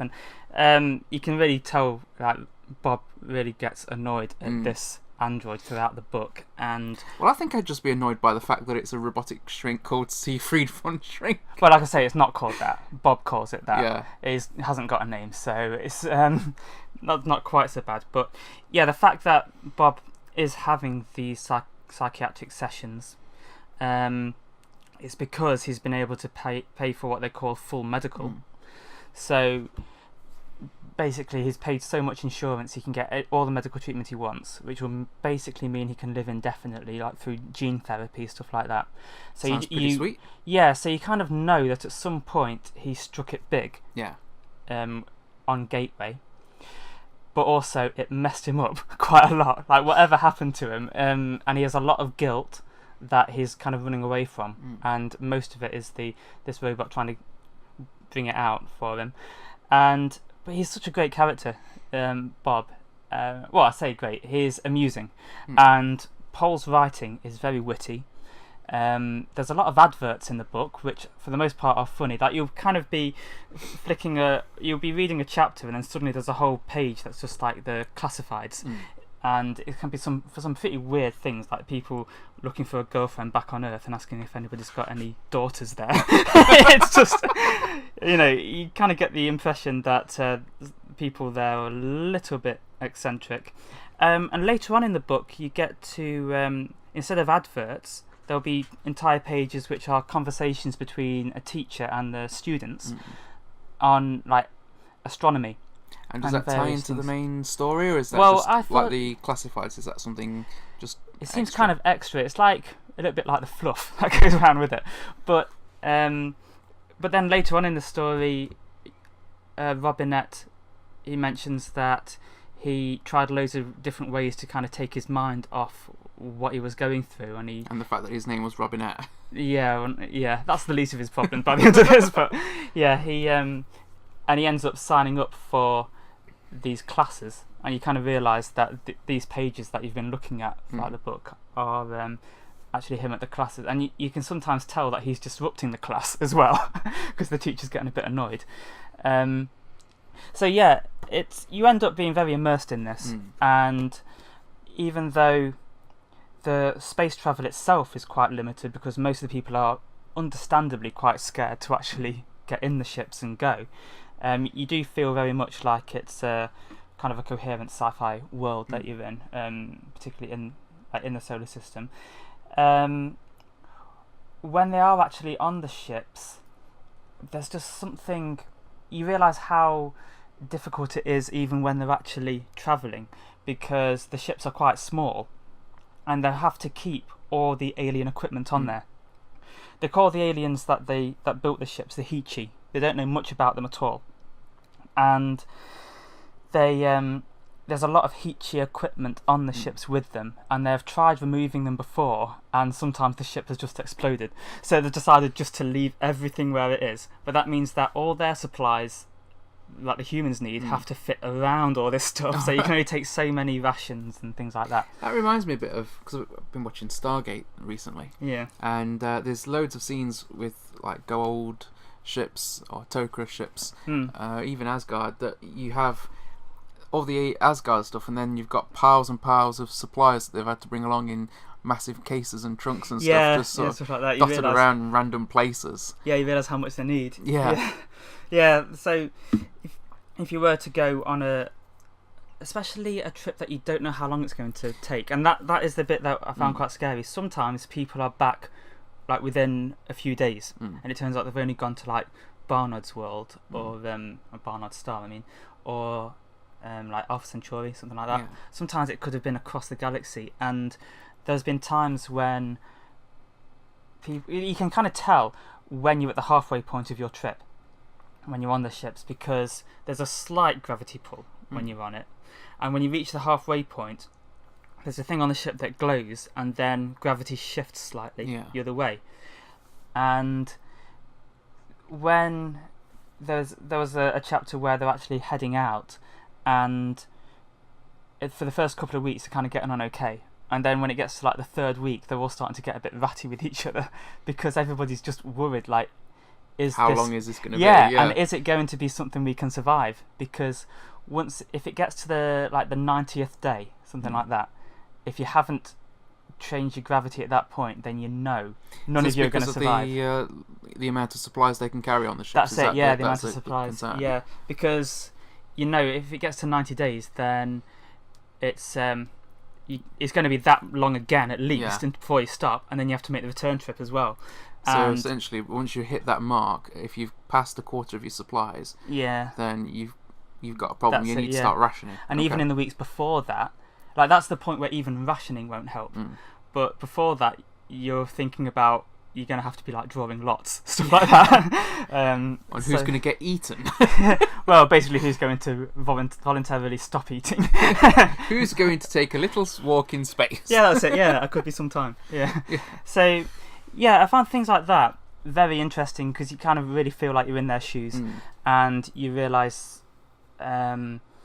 just kind of how scary it is, because for a while I was a bit annoyed that they weren't going out on these trips, like they kept putting it off, but then once they get to it you kind of realise how scary it actually is. And yeah, I think it as a novel idea, I think this is very interesting, just the fact that they've found all these ships and the way they're using them, the way the corporation is actually sending people out and then back, and giving them commissions on what they found. So yeah, I would recommend Gateway. If you haven't read any Frederick Pohl, I think you'd like his books if you like Pratchett, things like that. It's got quite a bit of humour in it then, isn't it? Yeah, there is, yeah. A very witty way of writing. I'm definitely looking forward to reading some more by Pohl. I think particularly Space Merchants. I've heard of that before. And, yeah. So when was this book released, Richard? This book was written in 1976, released in 1977, it seems. Ah, so 40 years. Yeah, 40 years. Exactly 40 years. Yeah, and we knew that straight away. Yeah. Yeah, so this week, my book recommendation, and I am actually recommending it this time, is by Frederick Pohl, and it's Gateway. Richard approves. Tell us what you think in the comment section below. And joining us today, a very special guest. So joining us on the show today, we have a very special guest, Martina Edoff from Sweden. So, hello Martina, thank you for joining us. Hello, thank you so much for having me. So Martina, you've got your album coming out on the 22nd of September. That's We Will Align. Now that's your third album, isn't it? Yeah, that's right. I'm so looking forward to it. So I've been working on this album for a year now, so it's going to be so good to finally release it. Yes. I've been listening to it quite a lot over the last few weeks, and I must say I've really, really enjoyed listening to this album. There's a few songs in there in particular that I absolutely loved. I mean, Turn Our Pages is so powerful, isn't it? Then there are others like Brand New World, which has got quite a bit of almost a folksy tone to it, hasn't it? Yeah, it's quite of a mix, but I try to make them, like kind of a similar style all through the album, and I hope I managed to do that, because I wanted to have this powerful feeling when you listen to it, and I want to reach out and touch the inner of the listeners. So I want the audience to feel what I feel when I'm singing. So hopefully I will reach out in that kind of feeling that I have myself, yes. It really does carry over that sort of depth of feeling in those songs. That's good. Listening to some of the songs from Unity before as well, and Unity has a lot of the songs on there have quite deep meanings, don't they? So for example, Unity itself is about wealth coming from inside of ourselves rather than material possessions. Can you tell us something about the meaning of the songs on We Will Align? Since I have almost the same feeling when I write my lyrics, it's kind of it depends on the listener. What they feel is the most important thing. What is the most obvious thing that they are feeling at the moment, and if it matches what I'm saying to their lives. But from my point of view, it's like it's very important for us at this point in time that we realize what we have, what we are, that we come together and make something beautiful from it. So, and sometimes the song can mean something else to someone else. It could mean that, oh, I'm in a relationship and I don't feel very good, or I am at a place I don't like to be at the moment and I want to do something else, and I want to, find something that makes me feel better. And, it's always up to the listener to decide what the message is, I think. Yeah. Are there any of the songs on We Will Align that you feel are of particular importance or personal importance to you? The We Will Align, I'm going through the lyrics in my head right now. It's so many lyrics at the same time, so I just have to sort them out.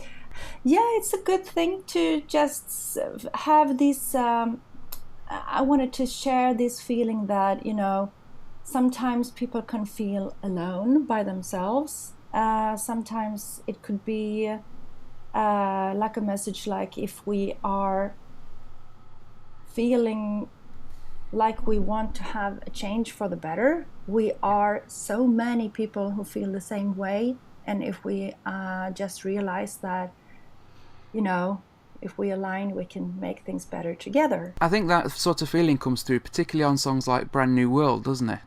Yeah, the Brand New World is also some kind of...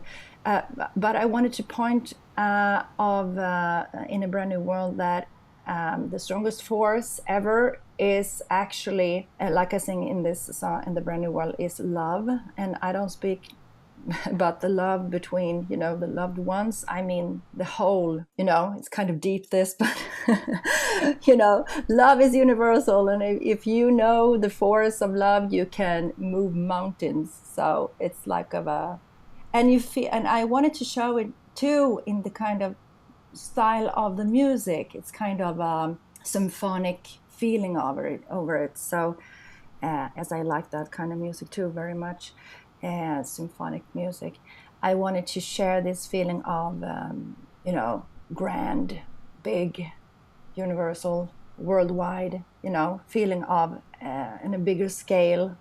So everything, this is just emotions. Music is emotions, and that's my part of it. I want to share what I feel and what I want to say, and I do it through music because my instrument is my voice. So I'm trying to just share what I'm feeling. Other people have other ways to show what they want to share with others. So I speak through the music and the lyrics and my voice. Can you tell us anything about the creative process that went into making the album? Well, usually it starts with that I have melodies in my head and I write my lyrics down to the melodies, and then I start to ask people if they want to co-write with me. And when I come with a song that is already have a melody and lyrics, I let them do the music. Sometimes some musicians send me some music, and I listen to the music and I feel what kind of melodies it's going to be, and I put the lyrics on. And sometimes some other people, we just sit down and we start to play he plays on the guitar or something, and I just sing along, and I go home and I put some lyrics down. And sometimes we just come up with the same ideas, that maybe someone has an idea for a chorus and I put on the rest of it. So it's like in that way it used to go. So I start with the music, with the songs, and then we keep on going to do the pre-recordings, and then we set the musicians and we go into the studio and so forth. And you had some very talented co-writers working with you on this album as well, didn't you? Yes. Billy Sheehan from Mr. Big, for example. That is so exciting. I have been listening to Mr. Big for so many years. I have admired them for so many years, and I had the opportunity last year to go on a tour they had a worldwide tour, and we had the chance to go with them for a shorter period of time when they had the European tour. And so we were there as an opening act for the Winery Dogs. And Billy Sheehan is in the Winery Dogs, and I always want to give space to the other artists, so I'm not just throwing myself out there and say hi. So I just keep myself not bothering them at all. But he was the one who came up actually and was very, very down to earth, humble, nice, just such a nice person. So afterwards, in December, I think it was in December, I wrote him an email and I said, I don't think that you remember me, but we were on the same tour, and I was just curious if I could ask you, what do you think about doing some co-writing? And I didn't expect him at all to get back to me, but he did. And he said, of course, if you come here, we can write together. So I flew over to LA, and we started to write some songs together. And that was just, a dream come true, since I have been listening to these guys for years. And, everything went so smoothly, so nice. And, so this one was the one I kept from that session. And I think it turned out to be really good. That's incredible. It really shows a quality of writing on the album. The way that things are arranged, the way it's recorded, the way that the vocals pair with the album. It really does show that a lot of effort went into that writing process, and that there was a lot of experience brought to the table in that writing process. And that's not all Billy Sheehan, because you've been in the music industry for some time now, haven't you? I have been in the industry for my whole adult life, and since I'm not 20 anymore, I've been in the business for 30 years. So I'm happy that I have my experience, actually, because I feel a lot more comfortable today than I did when I was younger. So of course I hope it shows in my work that I have done this for quite a while. I'd like to talk to you about your voice, actually, because you've got a very unique voice, haven't you?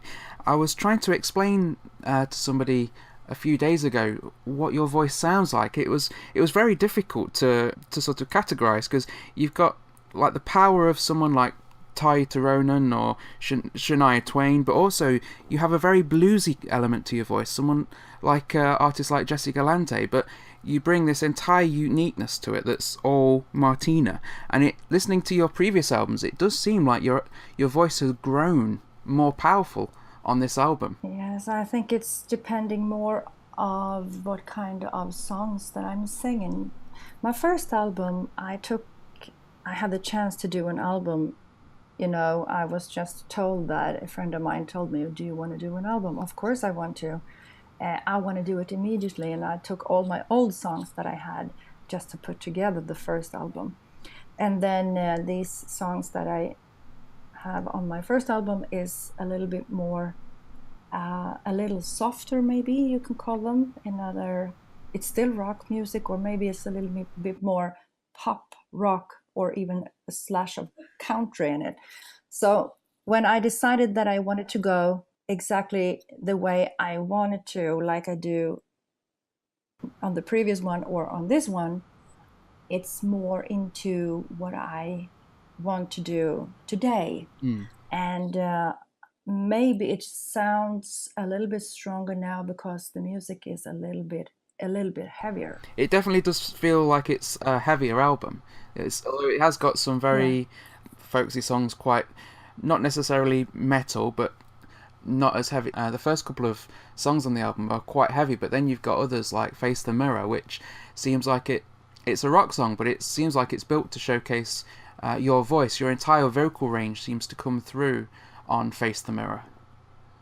I have always had a group that when I was growing up, I had one person that I was listening to very, very much. And I told myself when I was a teenager that if I could reach her range and her capacity of singing, I would be, that would be my goal.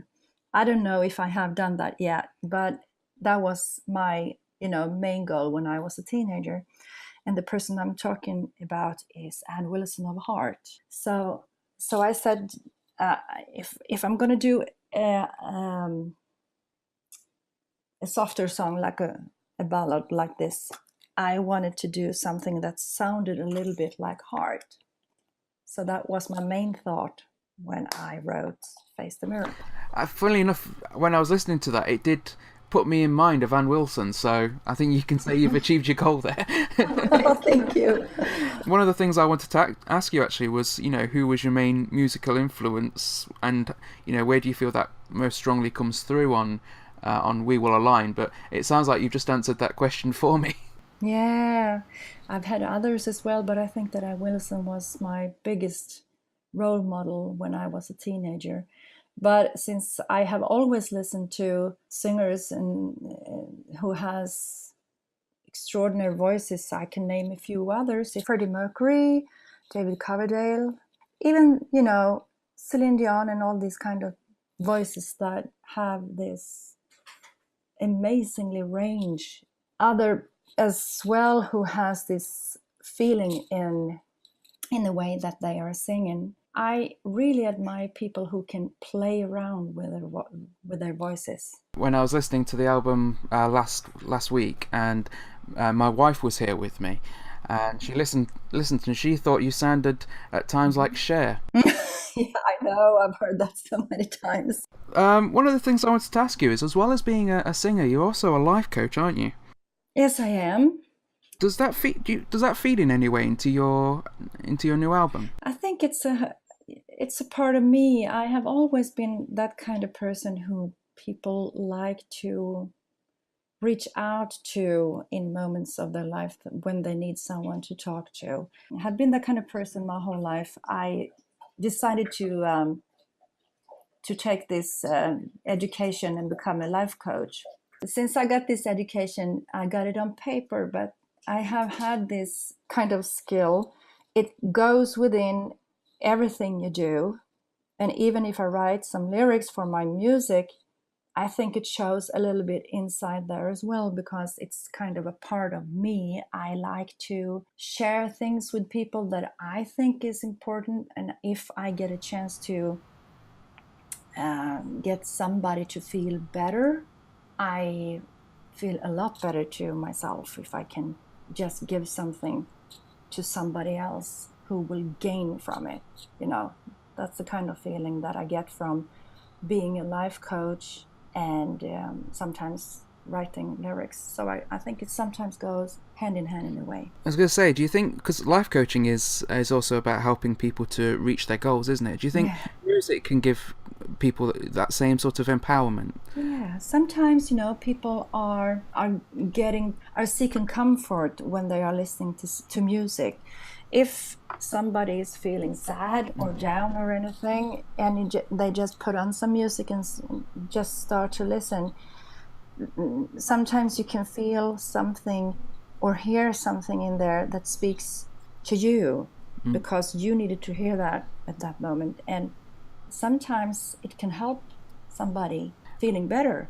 And I actually was receiving a letter from a girl who was very, very sad. This is many years ago. And she had listened to a song that I had put out long before these albums. And she said, actually, you helped me through my kind of disaster that I went through in my life, because I recognized the words so much that I took it into my heart and I really listened to it. So thank you. And just those words made everything, every effort and everything. I had that, like, if she had something out of it, I'm happy. Yeah. I suppose that drives you as well, isn't it, with your future albums and songs, to really put that feeling and effort into the work you're doing. It must be a real highlight to get something like that in the post. Yeah, that's the main goal for me. I love music, I love singing, I love writing. And if it reaches out to somebody who likes it too and gets something out of it, that's the completion. That's why I did it. So, changing tack a little bit, because you've toured quite a bit, haven't you? You've played with recent years with people like Taya, Epica, we mentioned Billy Sheehan already. What would you say is the biggest highlight you've got from touring? From touring? Gosh, I have been touring since I was, early 20s, but then I was a backup singer. From my own albums touring, to meet the audience, to hang around with the musicians, to just being on tour and to experience the new places every day, the new audiences, the new people, the meetups afterwards when you go off stage, and just to go through the tour with the people around you. Even if it's hard, if something happens, if it's problems along the way, you forget it, because afterwards you just remember all the good memories. So it's quite a journey to go on tour. Do you have a favorite song to play live? Yes, I have had that, and I'm looking forward to new songs now. I like to see when people are getting involved in a way that I see that people like what we do. So when I have raised up the energy in the audience and people are going nuts, crazy because they like what they hear. That's that's the beauty of it. And as I've said many times before, when more people know about the music that we're doing, and people are more, know of what they're going to see, and they have been listening to the songs, and they might know some songs beforehand, so they can sing along. That's that's wonderful to see, because if people sing along with you while you're on stage performing, that's kind of a connection that is, undescribable. That is wonderful to see people. We're giving and receiving at the same time, and that is so cool. I've always thought it must be a huge rush to write a song, write some lyrics, and then have a crowd of people singing those lyrics back to you when you're on the stage. Yeah. Yeah, it must give so much energy to that performance. It is. It's wonderful, because then it shows that people really like what you do, and it's like an energy wave, if you put something out and the receiver turns it back in a positive way, that is just beyond words. It's wonderful. At what point in your life, Martin, because you mentioned that you've been a singer your entire adult life, at what point in life did you know you wanted to be a singer? Since childhood. I wanted to become a singer when I was a child, and I have I don't know what you call it in English, but we have this, you hold into a little handle with a string between, and you jump up and down. What do you call this? As a child, I had this. Like skipping rope? Like you're swinging it around yourself and you're jumping on it. Yeah, we call that a skipping rope. Yeah, and the handle, one of the handles, I used as a microphone. So I knew from an early stage that I wanted to become a singer. So did you take your little skipping rope and do little shows for your family, or? Yeah, for everybody. And I took everyone that came home to me, and I said, let's play ABBA.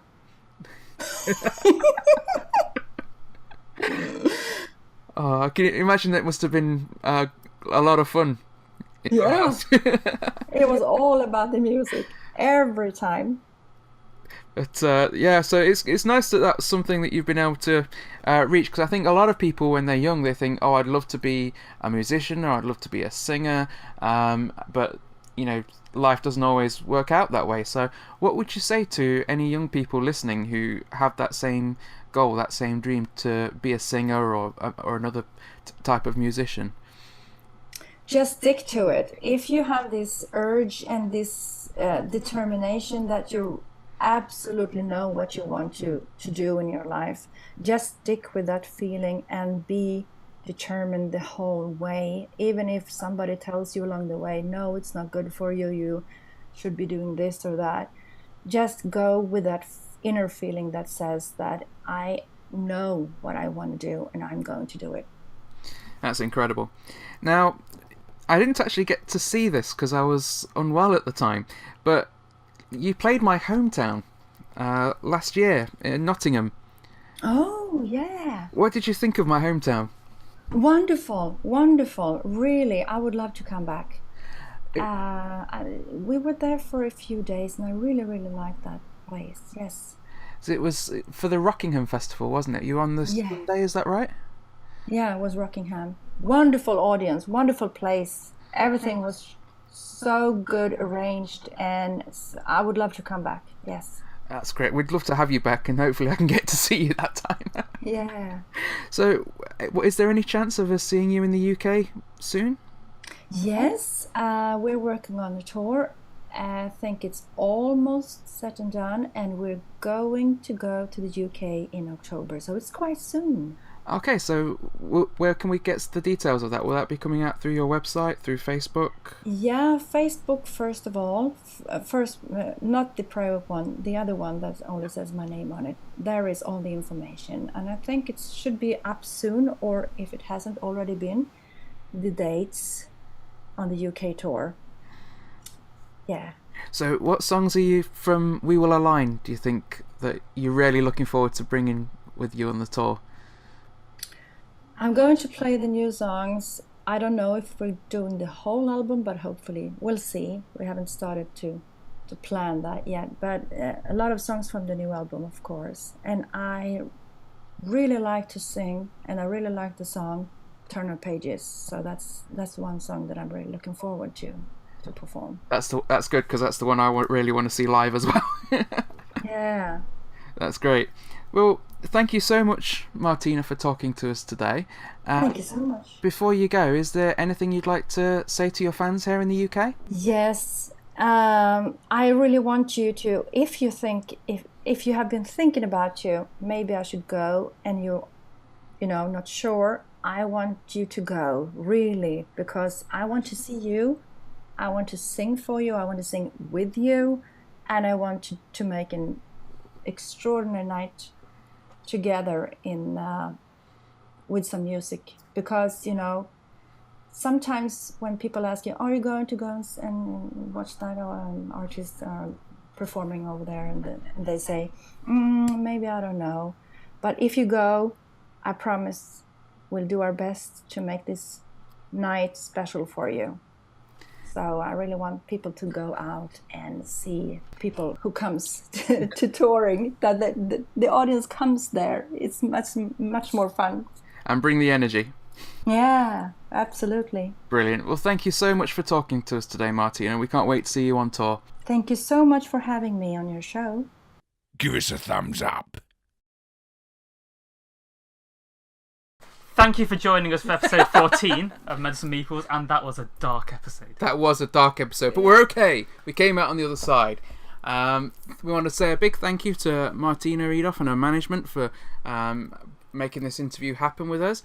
Also, if you'd like to check that out specifically, you can also get that as an audio download from our website or from iTunes, or you can see that on YouTube. But please take a look at our website, meddlesomemeeples.com, and from there you can see links to our various social media sites and all of our podcasts on Apple Podcasts, as it is now known, and not iTunes.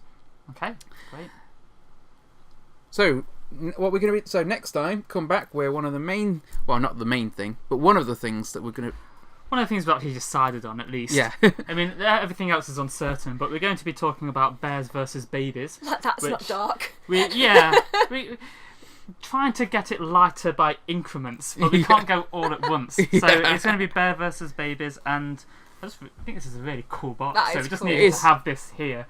Yeah. Just Just in case what you're wondering what all that fur was down here on the camera, Yeah, I didn't kill anything. Yeah. Well, I don't know. Haven't opened the box yet.